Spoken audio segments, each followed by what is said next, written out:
If you are doing a sales page and you are tired of it looking super cookie cutter, looking like everybody else's sales pages, and you're looking to up level it, the design just a little bit more, so to break out of the box and to make it look unique and different and really custom built, this is how you do it. This is part one of a two-part series where I'm going to go over how to create next level design for sales funnels. And today we're going to talk about using backgrounds. I am Kathy Olson of Funnel Gorgeous and also of FG Funnels. That's the platform that I'm going to be actually showing you guys today. You can do some of these tricks and tips inside of other platforms, but FG Funnels is obviously the best, and there are things that you can do in FG Funnels design wise that you cannot do in any other builder out there. So if you really fall in love with the tips and tricks that I show you guys today, and also in part two, you're going to want to grab FG Funnels. You can do that at fgfunnels.com. All right, so I am going to hop over to my computer and I'm going to show you the goods. Let's dive right on in. We are inside of FG Funnels, which is the best funnel builder on the planet, if I do say so myself. And you're going to see there's a lot of cool things that we can do inside of FG Funnels that other funnel builders do not do. So most of the things you're probably going to be able to do or recreate with some kind of CSS or something, but a lot of the things in here are just native to the builder in FG Funnels. And so I'm going to show you how to do that and how to make it look cool. And this first one I'm going to show you is called fade over background. And so they're not like official names, they're just tips that I use, design hacks that I use for our funnels. The idea here is that you have and I'm actually going to duplicate this here so you can see what it looks like without it. So the idea here is that you have a background image, and obviously a lot of people use, just regular background images. Those are pretty easy to understand. And so the idea here is that like this is the image right here is the background. It's like this scientific like math problem, right? This like really complex math problem. So the idea in the fade over background is that you actually fade back the image and you're going to use a color for it. So there's three different things that I'm using here. Number one, I'm using the color. Number two, I'm using a parallax. So if you can see when I'm scrolling, you guys might not be able to see this on your screen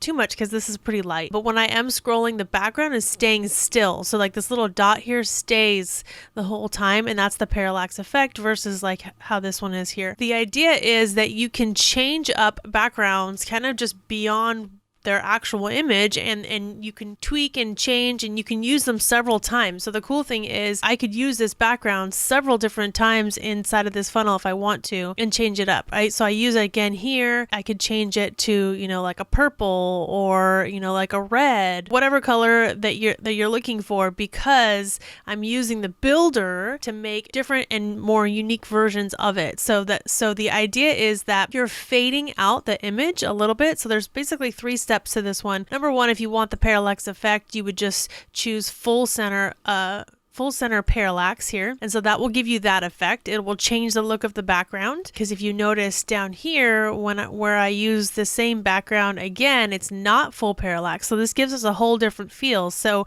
as I'm scrolling, and again, I don't know if you guys can see it on your screen because it's super light, but if you go to CourseChemist.com, you can see it. First thing we're going to do is change it to parallax, and that's just kind of going to change the effect and the way that it scrolls. The next thing we're going to do is the background image opacity, and again, this is one that most other builders don't have, but it is a really cool feature and I use it all the time. So you could do a light fade, which is going to make it just lightly fade, a half fade, which is going to make it a little bit more, or a heavy fade. So depending on how saturated you want the color to show through, you're going to choose light, medium, or heavy. And then I really just going to, while I'm selecting this, going to pick a color. So I'm going to pick blue, and if I wanted a half fade because I want a little bit more of it to show, or a light fade. So you can see that these guys are actually transparent colors, and so that they're even lighter, and they're going to kind of mix in a little bit. This totally changes the look and feel. You could go with something dark on a heavy fade. It's going to get a lot darker right there. So it's a really cool effect that I love to use. Basically, you can make different looks with just one background image, which is so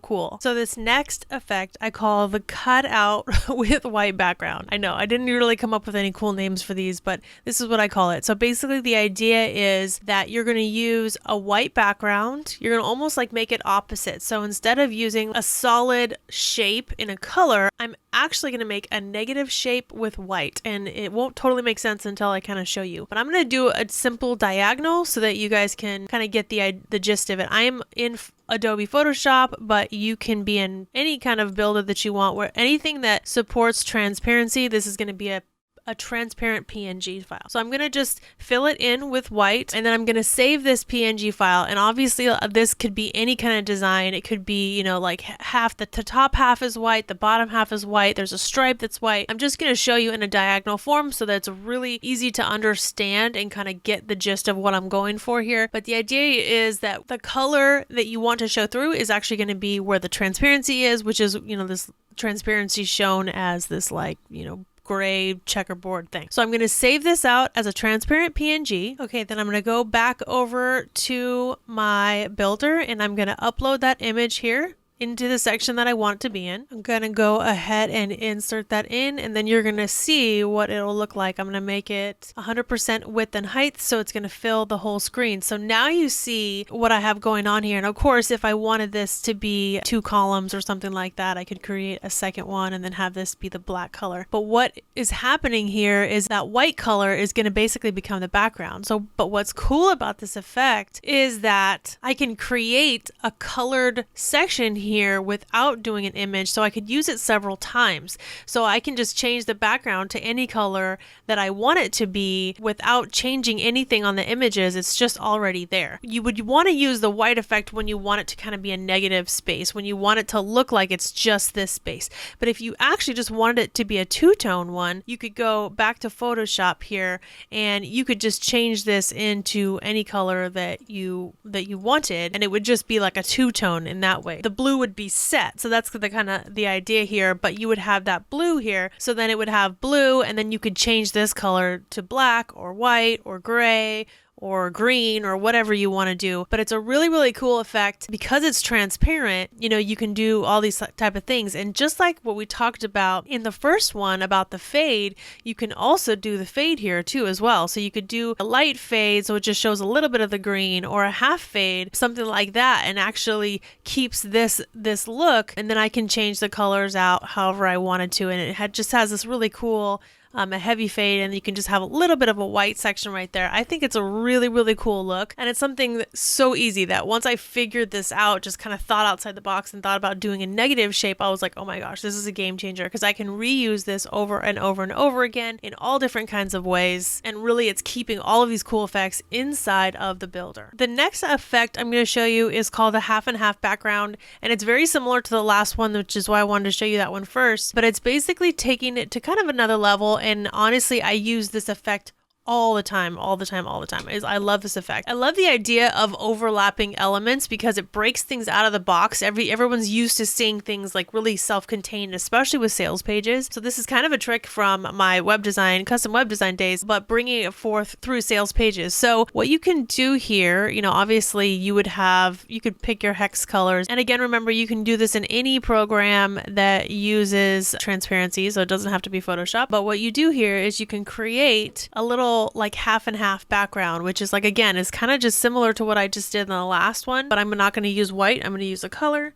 and then I'm actually going to make this a little bit lighter because this is a kind of a darker-y mauve color. So what I'm going to do here is I'm going to save that out just like I did in the last step, and I'm going to bring it in just like I did in the last step. Okay, and here we go. So you can see, it's actually a little bit harder to see because I don't have a darker color underneath here, but you can see that this image is kind of showing through on this background. Instead of I don't have to do any CSS or any kind of negative margins. I can just have overflowing elements, and maybe, you know, this whole thing is like a different color. You have these overlapping elements, and it's really easy. You can change this a little bit by changing up, you know, how it fills. If you wanted to do, you know, fixed to bottom, you can make it a little bit thicker, or even fixed to top. It's going to actually make this transparent here and transparent on the bottom. So now you have these really cool overlapping elements. But this is when I use all the time because I just think that it brings such a different flavor to it, and you know, it makes it just feel a little bit different when things can kind of break out of the box. But it's a very, very, very simple thing.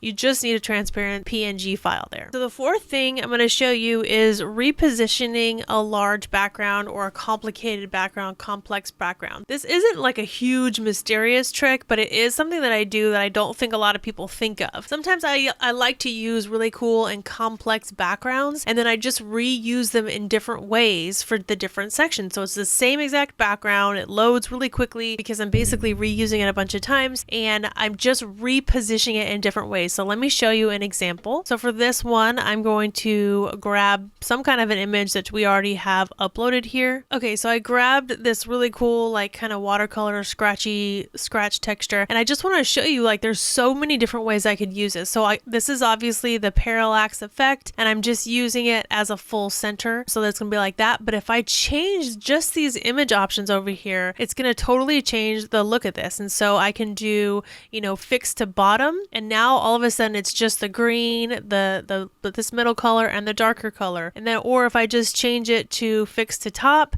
now it's a much lighter different. It's like I'm using different pieces of the actual pattern, and it has to be a very large file for you to be able to do this, but I'm able to use different pieces of the pattern. And so actually I want to show you guys the difference when I just create two different versions of these by using one fixed to top and one fixed to bottom, and that's all I changed, but they look very different. Or I could even try, you know, fill 100% width, that's going to feel a little bit different, or 100% width and height, that's going to feel a little bit different. So just depending on, you know, what you want to try. The biggest difference usually is top and bottom. Those are going to feel the most different, but it gives you different versions of it. And of course you can combine this with what we talked about earlier with the fade overs. You know, you can have these be a light fade and then change the colors up on them, maybe even a heavy fade and then change the color like this. So we're using the exact same background with a totally different look just by changing the positioning of a large background. So the last one I'm going to show you guys today, for this video at least,